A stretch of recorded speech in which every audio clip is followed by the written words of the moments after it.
আপনারা দেখেন এই যে পুলিশ এবং র্যাবের সাথে আমাদের প্রায় 2 ঘন্টা সংঘর্ষ হয় এবং সর্বশেষ তারা সারেন্ডার করতে বাধ্য হয় আমাদের কাছে। বরিশাল বিশ্ববিদ্যালয়ের ছাত্রদের কাছে তারা সারেন্ডার করেছে।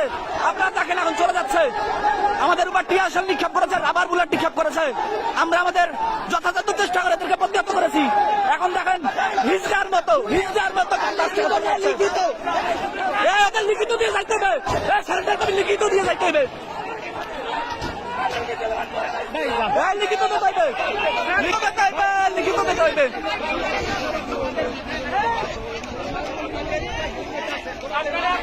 আপনারা দেখেন সাধারণ শিক্ষার্থী এমন ভাবে প্রতিরোধ করেছে, অভিযানদের শক্তি আপনারা দেখে রাখেন। এরা আমাদের কাছে সারেন্ডার করেছে, মাপ চেয়েছে। আপনাদের লিখিত দিতে হইবে, তো লিখিত